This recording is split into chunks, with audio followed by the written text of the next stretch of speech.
ನಮಸ್ತೆ Karnataka digital book Kannada YouTube ಚಾನಲ್ಗೆ ಸುಸ್ವಾಗತ.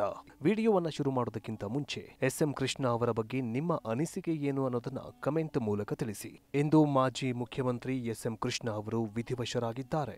ಎಸ್.ಎಂ. ಕೃಷ್ಣ ಅವರು ಹುಟ್ಟಿದ್ದು ಮಲೆಮಹದೇಶ್ವರನ ಬೆಟ್ಟದಲ್ಲಿ ನಡೆದಿದ್ದ ಪವಾಡದಿಂದಾಗಿ. ಹಾಗಾದರೆ ಮಲೆಮಹದೇಶ್ವರನ ಬೆಟ್ಟದಲ್ಲಿ ನಡೆದಿದ್ದ ಪವಾಡವಾದರೂ ಏನು? ಸೋಮನಹಳ್ಳಿಯಲ್ಲಿ ನಡೆದಿದ್ದಂತಹ ಆ ಒಂದು ಪೂಜೆಯ ನಂತರ ಎಸ್.ಎಂ. ಕೃಷ್ಣ ಅವರು ವಿಧಿವಶರಾಗಿದ್ದಾದ್ರೂ ಹೇಗೆ?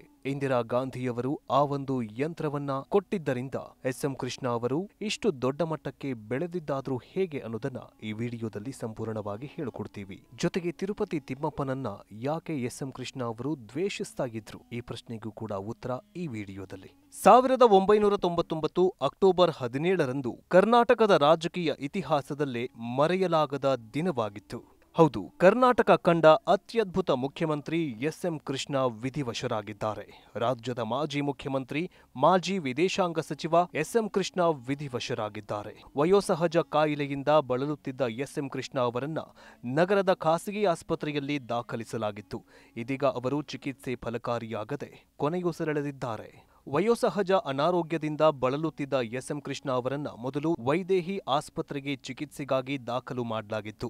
ಬಳಿಕ ಶ್ವಾಸಕೋಶದ ಸೋಂಕು ಕಾಣಿಸಿಕೊಂಡ ಹಿನ್ನೆಲೆಯಲ್ಲಿ ಮಣಿಪಾಲ್ ಆಸ್ಪತ್ರೆಗೆ ದಾಖಲು ಮಾಡಿದ್ರು. ಡಾಕ್ಟರ್ ಅನಿಲ್ ಕಾರಾಂತ್ ನೇತೃತ್ವದ ವೈದ್ಯರ ತಂಡ ಚಿಕಿತ್ಸೆ ನೀಡ್ತಾಗಿತ್ತು.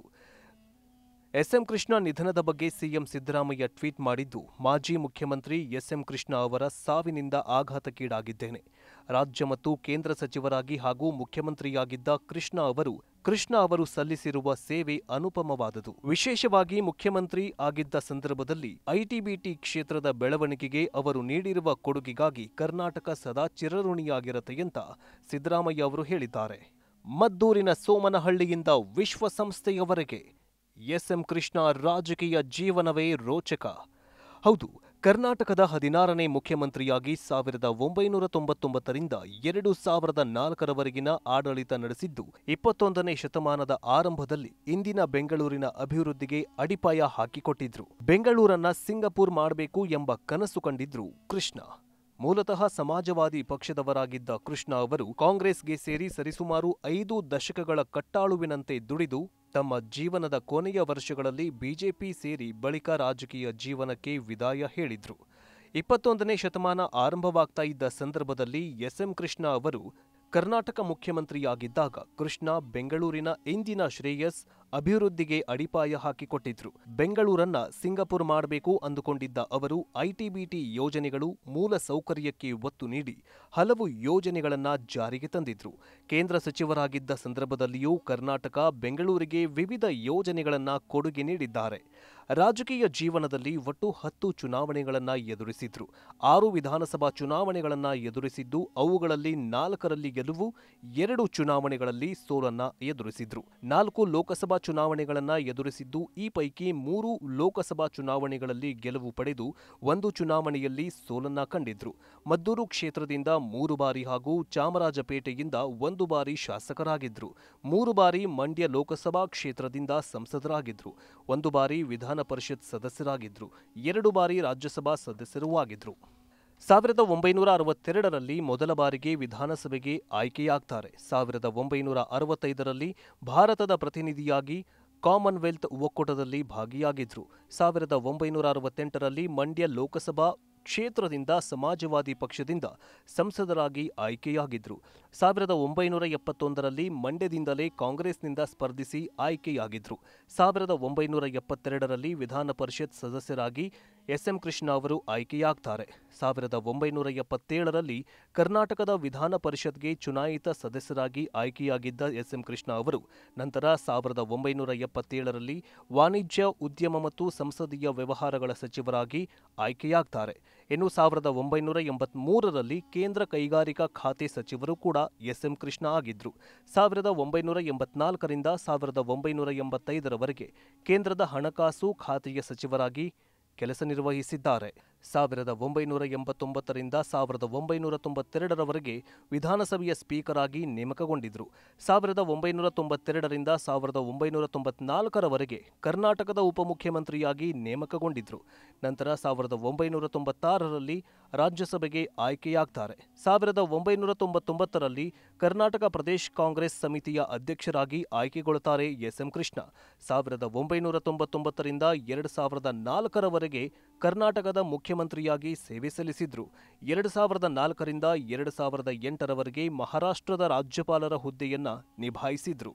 2008ರಿಂದ 2014ರವರೆಗಿನ ಕರ್ನಾಟಕದ ರಾಜ್ಯಸಭಾ ಸದಸ್ಯರು ಕೂಡ ಆಗ್ತಾರೆ. 2009ರಿಂದ 2012ರವರೆಗೆ ವಿದೇಶಾಂಗ ಸಚಿವರು ಕೂಡ ಆಗ್ತಾರೆ. 2017ರಲ್ಲಿ ಕಾಂಗ್ರೆಸ್ಗೆ ರಾಜೀನಾಮೆ ನೀಡಿ ಬಿಜೆಪಿಯನ್ನ ಸೇರ್ಪಡೆಯಾಗ್ತಾರೆ. 2023ರಲ್ಲಿ ರಾಜಕೀಯಕ್ಕೆ ಗುಡ್ ಬೈ ಹೇಳ್ತಾರೆ. ವೀಕ್ಷಕರೇ, ವಿದೇಶದಲ್ಲಿ ವಿದ್ಯಾಭ್ಯಾಸ ಮುಗಿಸಿ ಮಂಡ್ಯಕ್ಕೆ ಬಂದ ಎಸ್.ಎಂ. ಕೃಷ್ಣ ಅವರು 1962ರಲ್ಲಿ ಪ್ರಥಮ ಬಾರಿಗೆ ಪ್ರಜಾ ಸೋಷಿಯಲಿಸ್ಟ್ ಪಾರ್ಟಿಯಿಂದ ಮದ್ದೂರು ಕ್ಷೇತ್ರದಲ್ಲಿ ವಿಧಾನಸಭಾ ಚುನಾವಣೆಯಲ್ಲಿ ಸ್ಪರ್ಧಿಸಿ ಮೊದಲ ಚುನಾವಣೆಯಲ್ಲಿ ಗೆಲ್ಲುವ ಮೂಲಕ ತಮ್ಮ ರಾಜಕೀಯ ಜೀವನವನ್ನು ಆರಂಭಿಸಿ ದೇಶ ಹಾಗೂ ರಾಜ್ಯ ರಾಜಕಾರಣದಲ್ಲಿ ಅಚ್ಚಳಿಯದೆ ಹಾಗೆ ಉಳಿದಿರುವ ಸಾಧನೆಯನ್ನ ಮಾಡಿದ್ದಾರೆ. ಇನ್ನು ವೀಕ್ಷಕರೇ, ಕರ್ನಾಟಕದ 16ನೇ ಮುಖ್ಯಮಂತ್ರಿಯಾಗಿದ್ದ ಸಂದರ್ಭದಲ್ಲಿ ಅನೇಕ ಜನಪರ ಕಾರ್ಯಗಳನ್ನ ಮಾಡಿದ್ರು. ವೀರಪ್ಪ ಮೊಯ್ಲಿ ಸಿಎಂ ಆಗಿದ್ದಾಗ ಎಸ್.ಎಂ. ಕೃಷ್ಣ ಅವರು ಉಪಮುಖ್ಯಮಂತ್ರಿಯಾಗಿದ್ರು. ಆದರೆ ಅವರು ಹೆಚ್ಚಾಗಿ ನೆನಪಾಗುವುದು ಸಿಎಂ ಆಗಿ ಮಾಡಿದಂತಹ ಕಾರ್ಯಗಳಿಂದ. 1999ರಿಂದ 2004ರವರೆಗೆ ಅವರು ಸಿಎಂ ಆಗಿದ್ದಂತಹ ಸಂದರ್ಭದಲ್ಲಿ ರಾಜ್ಯದಲ್ಲಿ ಅಭಿವೃದ್ಧಿ ಕಾರ್ಯ ಚುರುಕುಗೊಂಡಿತ್ತು. ಅದರಲ್ಲೂ ಬೆಂಗಳೂರಿಗೆ ಕೃಷ್ಣ ಅವರು ಹೆಚ್ಚು ಮುತುವರ್ಜಿಯನ್ನ ತೋರಿಸಿದ್ರು. ಇದರ ಪರಿಣಾಮವಾಗಿ ಇಂದು ಬೆಂಗಳೂರು ನಗರ silicon city, IT BT hub city ಅಂತ ಎನಿಸಿಕೊಳ್ಳುತ್ತಾಗಿದೆ. ಹಾಗಾದ್ರೆ ಎಸ್.ಎಂ. ಕೃಷ್ಣ ಅವರ ಸಾಧನೆಗಳು ಏನು ಅಂತ ನೋಡ್ತಾ ಹೋಗೋದಾದ್ರೆ, ಬೆಂಗಳೂರಿನಲ್ಲಿ ಐಟಿ-ಬಿಟಿ ಸೆಕ್ಟರ್ ಬೆಳವಣಿಗೆಗೆ ಕೃಷ್ಣ ಅವರು ಚುರುಕುಗೊಳಿಸಿದ್ರು. ಬೆಂಗಳೂರಿಗೆ ಮೆಟ್ರೋ ರೈಲು ತರುವುದಕ್ಕೆ ಅವರ ಪಾತ್ರ ಇತ್ತು. ಬೆಂಗಳೂರಿಗೆ ಏರ್ಪೋರ್ಟ್ ಬರುವುದಕ್ಕೂ ಕೂಡ ಎಸ್.ಎಂ. ಕೃಷ್ಣ ಅವರ ಪಾತ್ರ ಇತ್ತು. ಎಸ್.ಎಂ. ಕೃಷ್ಣ ಅವರು ಸಿಎಂ ಆಗಿದ್ದಂತಹ ಸಂದರ್ಭದಲ್ಲಿ ವಿಕಾಸಸೌಧ ನಿರ್ಮಾಣ ಕೂಡ ಆಗಿತ್ತು. ಎಸ್.ಎಂ. ಕೃಷ್ಣ ಸಿಎಂ ಆಗಿದ್ದಂತಹ ಸಂದರ್ಭದಲ್ಲಿ ಸರ್ಕಾರದ ಆದಾಯ ಹೆಚ್ಚಾಗಿತ್ತು. 1999ರ ಸರ್ಕಾರದ ಬಜೆಟ್ 13,000 ಕೋಟಿ ರೂಪಾಯಿ ಇತ್ತು. 2004ರಲ್ಲಿ ಬಜೆಟ್ ಗಾತ್ರ 34,000 ಕೋಟಿ ರೂಪಾಯಿಗೆ ಏರಿಕೆಯಾಗಿತ್ತು. ಶಾಲಾ ಮಕ್ಕಳಿಗೆ ಮಧ್ಯಾಹ್ನದ ಬಿಸಿಯೂಟ ಯೋಜನೆಯನ್ನ ಜಾರಿಗೆ ತಂದಿದ್ರು ಎಸ್.ಎಂ. ಕೃಷ್ಣ. ರೈತರಿಗೆ ಯಶಸ್ವಿನಿ ಯೋಜನೆಯನ್ನ ಜಾರಿಗೆ ತರ್ತಾರೆ ಎಸ್.ಎಂ. ಕೃಷ್ಣ. ಎಸ್.ಎಂ. ಕೃಷ್ಣ ಅವರು ಸಿಎಂ ಆದಂತಹ ಅವಧಿಯಲ್ಲಿ ರಾಜ್ಯದಲ್ಲಿ ವಿದ್ಯುತ್ ಉತ್ಪಾದನೆ ಹೆಚ್ಚಾಗಿತ್ತು. ಗ್ರಾಮೀಣ ಭಾಗದಲ್ಲಿ ಆಸ್ಪತ್ರೆ, ಆರೋಗ್ಯ ಕೇಂದ್ರಗಳ ವ್ಯವಸ್ಥೆಯನ್ನ ಗಟ್ಟಿಗೊಳಿಸಿದ್ರು.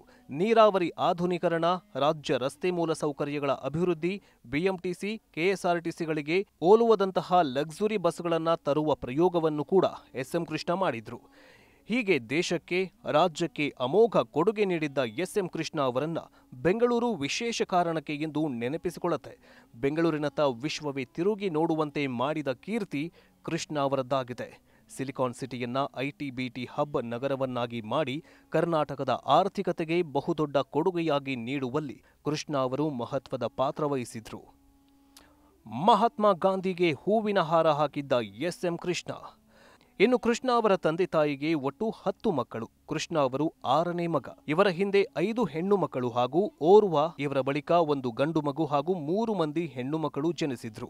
ಕೃಷ್ಣ ಅವರ ಜನನಕ್ಕೂ ಮುನ್ನ 2 ಗಂಡು ಮಕ್ಕಳು ಸಾವನ್ನಪ್ಪಿದ್ವು. ಬಳಿಕ ಕೃಷ್ಣ ಅವರ ತಂದೆ ತಾಯಿ ಮಲೆಮಹದೇಶ್ವರನಿಗೆ ಹರಕೆ ಹೊತ್ತ ಫಲವಾಗಿ ಎಸ್.ಎಂ. ಕೃಷ್ಣ ಅವರ ಜನನವಾಗಿ ಆರೋಗ್ಯವಾಗಿ ಬೆಳೆದು ನಿಂತರು. 1934ರಂದು ಮಹಾತ್ಮ ಗಾಂಧೀಜಿಯವರು ಸೋಮನಹಳ್ಳಿಗೆ ಬಂದ ವೇಳೆ 3 ವರ್ಷದ ಪುಟ್ಟ ಕೃಷ್ಣ ಅವರು ಗಾಂಧೀಜಿಯವರಿಗೆ ಹೂವಿನ ಮಾಲೆಯನ್ನ ಹಾಕಿದ್ರು. ಪಾಂಚಜನ್ಯ ಮೊಳಗಿಸಿದ ಕಾಂಗ್ರೆಸ್ಗೆ ಭದ್ರ ಬುನಾದಿ ಹಾಕಿದ್ದ ಎಸ್.ಎಂ. ಕೃಷ್ಣ. ಕರ್ನಾಟಕದಲ್ಲಿ ಎಸ್.ಎಂ. ಕೃಷ್ಣ ಅಂದ್ರೆ ಕಾಂಗ್ರೆಸ್, ಕಾಂಗ್ರೆಸ್ ಅಂದ್ರೆ ಎಸ್.ಎಂ. ಕೃಷ್ಣ ಎನ್ನುವ ಕಾಲ ಹೊಂದಿತ್ತು. ರಾಜ್ಯದಲ್ಲಿ ಕಾಂಗ್ರೆಸ್ ಪಕ್ಷವನ್ನ ಕಟ್ಟಿ ಅಧಿಕಾರಕ್ಕೆ ತರುವಲ್ಲಿ ಎಸ್.ಎಂ. ಕೃಷ್ಣ ಅವರ ಪಾತ್ರ ದೊಡ್ಡದಾಗಿತ್ತು.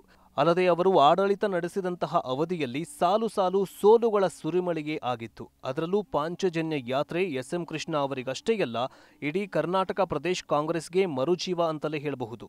ಹಾಗಾದ್ರೆ ಏನಿದು ಪಾಂಚಜನ್ಯ ಯಾತ್ರೆ? ಹಾಗಾದ್ರೆ ಏನಿದು ಪಾಂಚಜನ್ಯ ಪಾದಯಾತ್ರೆ ಅನ್ನೋದನ್ನ ನೋಡ್ತಾ ಹೋಗೋದಾದ್ರೆ, 1999ರಲ್ಲಿ ಕರ್ನಾಟಕ ಪ್ರದೇಶ್ ಕಾಂಗ್ರೆಸ್ಸಿನ ಅಧ್ಯಕ್ಷರಾದ ಕೃಷ್ಣ ರಾಜ್ಯದಲ್ಲಿ ಕಾಂಗ್ರೆಸ್ಗೆ ಹೊಸ ರೂಪವನ್ನ ಕೊಡಬೇಕು ಅಂತ ರಾಜ್ಯ ರಾಜಕೀಯಕ್ಕೆ ಇಳಿದಿದ್ರು. ಅದೇ ವರ್ಷ ನಡೆದ ಚುನಾವಣೆಯಲ್ಲಿ ಕಾಂಗ್ರೆಸ್ ಅಭೂತಪೂರ್ವ ಜನಾದೇಶವನ್ನ ಪಡೆದು ಅಧಿಕಾರಕ್ಕೇರಿತ್ತು. ಚುನಾವಣೆಗೆ ಮುನ್ನ ಕೃಷ್ಣ ಅವರು ನಡೆಸಿದ್ದ ಪಾಂಚಜನ್ಯ ಯಾತ್ರೆ ಕಾಂಗ್ರೆಸ್ ಪಕ್ಷಕ್ಕೆ ಭಾರೀ ಶಕ್ತಿಯನ್ನ ನೀಡಿತ್ತು. ಇವರ ನೇತೃತ್ವದಲ್ಲಿ ನಡೆದ ಯಾತ್ರೆಗೆ ಕನ್ನಡಿಗರು ಉತ್ತಮವಾಗಿ ಸ್ಪಂದಿಸಿದ್ರು. ಕಾಂಗ್ರೆಸ್ ಪಕ್ಷಕ್ಕೆ ಬನ್ನಿ, ಬದಲಾವಣೆ ತನ್ನಿ ಎನ್ನುವ ಘೋಷವಾಕ್ಯದೊಂದಿಗೆ ಈ ಯಾತ್ರೆ ಕಾಂಗ್ರೆಸ್ ಅನ್ನ ದಡ ಸೇರಿಸಿತ್ತು. ಪಾಂಚಜನ್ಯ ಯಾತ್ರೆಗೆ ಕರ್ನಾಟಕ ಕಾಂಗ್ರೆಸ್ನಲ್ಲೂ ಅಪಸ್ವರ ಎದ್ದಿದ್ವು. ಸಾಮೂಹಿಕ ನಾಯಕತ್ವಕ್ಕೆ ಮಣೆ ಹಾಕುವುದನ್ನ ಬಿಟ್ಟು ಒಬ್ಬೊಬ್ಬರನ್ನ ಕೇಂದ್ರೀಕರಿಸಿ ಯಾತ್ರೆ ನಡೆಸುವುದು ಸಮಂಜಸ ಅಲ್ಲ ಎನ್ನುವ ರಾಜ್ಯ ಕಾಂಗ್ರೆಸ್ ನಾಯಕರ ಭಿನ್ನ ಧ್ವನಿ ದೆಹಲಿಯನ್ನೂ ಕೂಡ ತಲುಪಿತ್ತು. ಆದರೆ ಇವರ ಜನಪ್ರಿಯತೆಯನ್ನ ಅರಿತಿದ್ದ ಹೈಕಮಾಂಡ್ ಯಾತ್ರೆ ಮುಂದುವರಿಸಲು ತಡೆಯೊಡ್ಡಿರಲಿಲ್ಲ. ಸ್ಥಳೀಯವಾಗಿದ್ದ ಎಲ್ಲಾ ಸಮಸ್ಯೆಗಳನ್ನ ತಮ್ಮ ಮೃದು ಸ್ವಭಾವದಿಂದಲೇ ಕೃಷ್ಣ ನಿಭಾಯಿಸಿದ್ರು. ಮತ್ತೆ ಕಾಂಗ್ರೆಸ್ ಪಕ್ಷವನ್ನ ಅಧಿಕಾರಕ್ಕೆ ತರುವಲ್ಲಿ ಕೃಷ್ಣ ಅವರ ಪಾತ್ರ ಬಹಳ ಮಹತ್ವದ್ದಾಗಿತ್ತು. ಇನ್ನು ಪಾಂಚಜನ್ಯ ಯಾತ್ರೆಯ ಮೂಲಕ ಯಾವ ರೀತಿ ಕರ್ನಾಟಕ ರಾಜಕೀಯದಲ್ಲಿ ಎಸ್.ಎಂ. ಕೃಷ್ಣ ಬಿರುಗಾಳಿ ಎಬ್ಬಿಸಿದ್ರು ಅಂತಂದ್ರೆ 1999ರಲ್ಲಿ ಕಾಂಗ್ರೆಸ್ 132 ಸ್ಥಾನವನ್ನ ಗೆದ್ದಿತ್ತು. ಇದು ಕಳೆದ ಚುನಾವಣೆಗಿಂತ 98 ಸೀಟನ್ನ ಹೆಚ್ಚುವರಿಯಾಗಿ ಕಾಂಗ್ರೆಸ್ ಗೆದ್ದಿತು ಅಂದ್ರೆ ಇದು ಕೃಷ್ಣ ಅವರ ವರ್ಚಸ್ಸಿಗೆ ಇಟ್ಟ ಕನ್ನಡಿಯಾಗಿತ್ತು.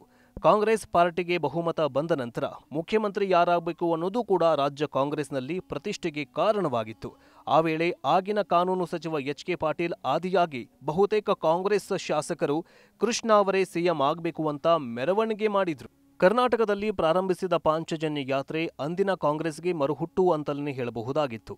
ಕಾಂಗ್ರೆಸ್ ಹೈಕಮಾಂಡ್ ಸಹ ಕರ್ನಾಟಕದಲ್ಲಿ ಕಾಂಗ್ರೆಸ್ ಪಕ್ಷವನ್ನ ಕಟ್ಟುವುದಕ್ಕೆ ಎಸ್.ಎಂ. ಕೃಷ್ಣ ಅವರ ಮುಂದಾಳತ್ವಕ್ಕೆ ಪೂರ್ಣ ಸಹಕಾರ ಕೊಟ್ಟಿತ್ತು. ಪಾಂಚಜನ್ಯ ಮೂಲಕ ಅವರು ಕಾಂಗ್ರೆಸ್ಗೆ ಶಕ್ತಿ ತುಂಬಿದ್ರು. ಕರ್ನಾಟಕದಲ್ಲಿ ಕಾಂಗ್ರೆಸ್ ಪಕ್ಷವನ್ನ ಕಟ್ಟಿದ್ದು ಮಾತ್ರವಲ್ಲ, ಕಾಂಗ್ರೆಸ್ ಪಕ್ಷವನ್ನ ಮುನ್ನಡೆಸುವಲ್ಲಿ ಹಾಗೂ ಕರ್ನಾಟಕದಲ್ಲಿ ಅಭಿವೃದ್ಧಿ ಪರ್ವ ಸೃಷ್ಟಿ ಮಾಡುವ ಮೂಲಕ ಕಾಂಗ್ರೆಸ್ ಭದ್ರ ನೆಲೆಯನ್ನ ಕಲ್ಪಿಸಿಕೊಟ್ಟಿದ್ರು ಎಸ್.ಎಂ. ಕೃಷ್ಣ. ಪಾಂಚಜನ್ಯ ಯಾತ್ರೆಯಲ್ಲಿ ಕಾಂಗ್ರೆಸ್ಗೆ ಬನ್ನಿ, ಬದಲಾವಣೆ ತನ್ನಿ ಎನ್ನುವ ಒಂದೇ ಒಂದು ಘೋಷವಾಕ್ಯವಾಗಿತ್ತು. ಅಂದಿನ ಕರ್ನಾಟಕ ರಾಜಕೀಯ ಪರಿಸ್ಥಿತಿಯೂ ಗೊಂದಲಮಯವಾಗಿತ್ತು. ಇದು ಸಹ ಅಂದು ಕರ್ನಾಟಕದಲ್ಲಿ ಕಾಂಗ್ರೆಸ್ಗೆ ಮನ್ನಣೆ ಸಿಗಲು ಕಾರಣವಾಯಿತು. ಹೌದು ವೀಕ್ಷಕರೇ, ಅಂದು ದೆಹಲಿಯಲ್ಲಿ ಪ್ರಧಾನಿ ಇಂದಿರಾ ಗಾಂಧಿ ನೇತೃತ್ವದಲ್ಲಿ ಸಭೆ ಆರಂಭವಾಯಿತು. ಆದರೆ ಸಭೆ ಕಾರ್ಯಸೂಚಿಯನ್ನ ಓದಬೇಕಿದ್ದ ಇಂದಿರಾ ಗಾಂಧಿಯವರಿಗೆ ಗಂಟಲು ಕೈಕೊಟ್ಟಿತ್ತು. ಹೀಗಾಗಿ ಕಾರ್ಯಸೂಚಿಯನ್ನ ಓದಬೇಕಾದ ಇಂದಿರಾ ಗಾಂಧಿ ಮೌನವಾಗಿ ಸಭೆಯ ಸುತ್ತ ಕಣ್ಣಾಡಿಸಿದ್ರು. ಸಭೆಯಲ್ಲಿ ಭಾಗವಹಿಸಿದ್ದ ಗಣ್ಯ ಅತಿಥಿಗಳು ತಮ್ಮತ್ರನೇ ನೋಡ್ತಾ ಇದ್ರು. ಆ ಸಭೆಯಲ್ಲಿ ಮುಂದೇನು ಮಾಡಬೇಕು ಅಂತ ಇಂದಿರಾ ಗಾಂಧಿ ಯೋಚಿಸ್ತಾ ಇದ್ದಂತೆ ಸಭೆಯ ಕೊನೆಯಲ್ಲಿ ನಿಂತಿದ್ದ ಯುವ ಸಂಸದರೊಬ್ರು ಇಂದಿರಾ ಗಾಂಧಿ ಅವರ ಕಣ್ಣಿಗೆ ಕಾಣಿಸ್ತಾರೆ. ಆ ಯುವ ಸಂಸದರ ಕಥೆಯಾದ್ರೂ ಅಷ್ಟೇ, ಅವರಿಗೆ ಸಭೆಯಲ್ಲಿ ಕೂರಲು ಕುರ್ಚಿಯೂ ಕೂಡ ಸಿಕ್ಕಿರಲಿಲ್ಲ. ಹೀಗಾಗಿ ಕುರ್ಚಿ ಹುಡುಕುತ್ತಿದ್ದ ಅವರಿಗೆ ಒಂದು ಕುರ್ಚಿ ಕಾಣಿಸ್ತಾ ಇತ್ತು. ಆದರೆ ಖಾಲಿಯಿದ್ದ ಕುರ್ಚಿ ಸ್ವತಃ ಪ್ರಧಾನಿ ಇಂದಿರಾ ಗಾಂಧಿ ಅವರ ಪಕ್ಕದಲ್ಲೇ ಇತ್ತು. ಹಾಗಂತಲೇ ಮುಂದೇನು ಮಾಡಬೇಕು ಎನ್ನುವಂತೆ ಅವರು ಇಂದಿರಾ ಗಾಂಧಿ ಕಡೆ ನೋಡಿದ್ರು. ಆ ಕ್ಷಣದಲ್ಲಿ ಇಂದಿರಾ ಗಾಂಧಿ ಮತ್ತು ಆ ಯುವ ಸಂಸದರ ಕಣ್ಣು ಪರಸ್ಪರ ಸಂಧಿಸಿದ್ವು. ಹೀಗಾಗಿ ಪರಸ್ಪರ ಒಬ್ಬರನ್ನೊಬ್ಬರು ನೋಡ್ಕೊಳ್ತಾ ಇದ್ದಂತೆ ಒಂದು ವಿಸ್ಮಯ ಸಂಭವಿಸಿತ್ತು. ಅದೇನಂತಂದ್ರೆ ಇಂದಿರಾ ಗಾಂಧಿ ತಕ್ಷಣವೇ ಆ ಯುವ ಸಂಸದನನ್ನ ತಮ್ಮ ಬಳಿ ಬರುವಂತೆ ಸೂಚಿಸಿದ್ರು. ಸ್ವತಃ ಪ್ರಧಾನಿಯೇ ತಮ್ಮ ಬಳಿ ಬರುವಂತೆ ಸೂಚಿಸಿದಾಗ ಬೆರಗಾಗಿದ್ದಾದ್ರೂ ಅದೇ ಸಮಯಕ್ಕೆ ಪುಳುಕಿತರು ಕೂಡ ಆಗಿದ್ರು. ಹೀಗಾಗಿ ಅದೇ ಭಾವದಲ್ಲಿ ಇಂದಿರಾ ಹತ್ತಿರ ಹೋದಾಗ ಅವರು ತಮ್ಮ ಪಕ್ಕದ ಚೇರ್ನಲ್ಲಿ ಕೂರುವಂತೆ ಸೂಚಿಸಿದ್ರು. ಹೀಗೆ ತಮ್ಮ ಪಕ್ಕ ಕುಳಿತ ಸಂಸದರು ಮುಂದೆ ತಮ್ಮ ಮುಂದಿದ್ದ ಕಾರ್ಯಸೂಚಿಯನ್ನ ತಳ್ಳಿದ ಇಂದಿರಾ ಗಾಂಧಿಯವರು ಸಭೆಯಲ್ಲಿ ಇದನ್ನ ಓದುವಂತೆ ಸಭೆಯ ನಡವಳಿಕೆಗಳನ್ನ ನೋಡಿಕೊಳ್ಳಲು ಸೂಚಿಸಿದ್ರು. ದೇಶದ ಪ್ರಧಾನಿ ತಮಗೆ ನೀಡಿದ್ದ ಈ ಜವಾಬ್ದಾರಿಯನ್ನ ಆ ಸಂಸದರು ಎಷ್ಟು ಚೆನ್ನಾಗಿ ನಿರ್ವಹಿಸಿದ್ರಂತಂದ್ರೆ ಅವರ ಅಸ್ಖಲಿತ ಭಾಷೆ ಇಂದಿರಾ ಗಾಂಧಿ ಸೇರಿದಂತೆ ಇಡೀ ಸಭೆಯನ್ನ ಮಂತ್ರಮುಗ್ಧಗೊಳಿಸಿತ್ತು. ಸಭೆ ಮುಗಿದ ನಂತರ ಆ ಯುವ ಸಂಸದರನ್ನ ಮೆಚ್ಚುಗೆಯ ಕಣ್ಣುಗಳಿಂದ ನೋಡಿದ ಇಂದಿರಾ ಗಾಂಧಿ ತಮ್ಮ ಕೈಯಲ್ಲಿದ್ದ ಒಂದು ಚೀಟಿಯನ್ನ ಕೊಟ್ರು. ನೋಡಿದ್ರೆ ಅದರಲ್ಲಿ ಕಮಾಂಡ್ ಮೀಟ್ ಮೀ ಅಂತ ಆಹ್ವಾನ ಇತ್ತು. ಹೀಗೆ ತಮ್ಮನ್ನ ಭೇಟಿ ಮಾಡೋದಕ್ಕೆ ಖುದ್ದು ಪ್ರಧಾನಿಯವರೇ ಆಹ್ವಾನ ನೀಡಿದ್ದಾರಂತಂದ್ರೆ ಸುಮ್ಮನಿರೋದಕ್ಕೆ ಸಾಧ್ಯವೇ? ಹೀಗಾಗಿ ಆ ಸಂಸದರು ನಿಗದಿತ ಸಮಯಕ್ಕೆ ಇಂದಿರಾ ಗಾಂಧಿಯವರ ಚೇಂಬರ್ಗೆ ಹೋಗಿ ಭೇಟಿಯಾಗ್ತಾರೆ. ಅಷ್ಟೊತ್ತಿಗಾಗಲೇ ಗಂಟಲು ಬೇನೆಯಿಂದ ಸ್ವಲ್ಪ ರಿಲೀಫ್ ಆಗಿದ್ದ ಇಂದಿರಾ ಗಾಂಧಿಯವರು ಯುವ ಸಂಸದರ ಪೂರ್ವಾಪರವನ್ನ ವಿಚಾರಿಸಿದ್ರು. ಆಗ ಆ ಸಂಸದರು, ಮೇಡಮ್, ನನ್ನ ಹೆಸರು ಎಸ್.ಎಂ. ಕೃಷ್ಣ, ಕರ್ನಾಟಕದ ಮಂಡ್ಯ ಲೋಕಸಭಾ ಕ್ಷೇತ್ರದಿಂದ ಪ್ರಜಾ ಸೋಷಿಯಲಿಸ್ಟ್ ಪಾರ್ಟಿಯ ಪ್ರತಿನಿಧಿಯಾಗಿ ಸಂಸತ್ತಿಗೆ ಆಯ್ಕೆಯಾಗಿದ್ದೇನೆ ಅಂತ ವಿವರಿಸ್ತಾರೆ. ಆಗೆಲ್ಲ ತುಂಬಾ ವಿಶ್ವಾಸದಿಂದ ಮಾತನಾಡಿದ ಇಂದಿರಾ ಗಾಂಧಿಯವರು, ನೀವು ಪ್ರಜಾ ಸೋಷಿಯಲಿಸ್ಟ್ ಪಾರ್ಟಿಯವರು ಏಕೆ ಹೋರಾಡ್ತಾ ಇದ್ದೀರೋ ಅದನ್ನ ಜಾರಿಗೊಳಿಸಲೆಂದೇ ನಮ್ಮ ಪಕ್ಷ ಸರ್ಕಾರ ಹೋರಾಡ್ತಾ ಇದೆ. ಹೀಗಾಗಿ ನೀವೆಲ್ಲ ಪ್ರತ್ಯೇಕವಾಗಿರುವ ಬದಲು ಕಾಂಗ್ರೆಸ್ ಪಕ್ಷಕ್ಕೆ ಬನ್ನಿ ಅಂತ ಆಹ್ವಾನ ನೀಡಿದ್ರು. ಹೀಗೆ ಪ್ರಧಾನಿ ನೀಡಿದ ಆಹ್ವಾನದ ಬಗ್ಗೆ ಪ್ರಜಾ ಸೋಷಿಯಲಿಸ್ಟ್ ಪಾರ್ಟಿಯ ಸಭೆಯಲ್ಲಿ ವಿವರಿಸಿದ್ದಾದ್ರೂ ಸಭೆ ಇದನ್ನ ಒಪ್ಪಲಿಲ್ಲ. ಹೀಗಾಗಿ ತಮ್ಮ ಪಕ್ಷದ ನಿಲುವುಗಳನ್ನ ಕೃಷ್ಣ ಅವರು ಇಂದಿರಾ ಅವರಿಗೆ ಹೇಳಿದ್ರು. ಯಾರೋ ಬರೆದಿದ್ರೇನು, ನೀವಾದ್ರೂ ಬನ್ನಿ, ನೀವು ಬೆಳೆಯುವ ದಾರಿ ದೊಡ್ಡದಿದೆಯಂತ ಹೇಳಿದ್ರಂತೆ. ಇಂದಿರಾ ಗಾಂಧಿಯವರ ಈ ವಿಶ್ವಾಸಪೂರ್ವಕ ಆಹ್ವಾನವನ್ನ ತಿರಸ್ಕರಿಸುವುದಕ್ಕೆ ಎಸ್.ಎಂ. ಕೃಷ್ಣ ಅವರಿಗೆ ಸಾಧ್ಯವಾಗಲೇ ಇಲ್ಲ. ಹೀಗಾಗಿ ಒಂದು ದಿನ ಅವರು ಕಾಂಗ್ರೆಸ್ ಹಡಗು ಹತ್ತಿದ್ರು. ಇಂದಿರಾ ಗಾಂಧಿಯವರು ಹೇಳಿದಂತೆ ತಮ್ಮ ಬದುಕಿನ ಬಹುದೊಡ್ಡ ಹಾದಿಯನ್ನ ಕೃಷ್ಣ ಅವರು ಕ್ರಮಿಸಿದ್ರು. ರಾಜ್ಯದ ಮುಖ್ಯಮಂತ್ರಿ ಚುಕ್ಕಾಣಿ ಹಿಡಿದು ಕರ್ನಾಟಕ ತಿರುಗಿ ನೋಡುವಂತೆ ಮಾಡಿದ ಹೆಗ್ಗಳಿಕೆ ಎಸ್.ಎಂ. ಕೃಷ್ಣ ಅವರದ್ದು.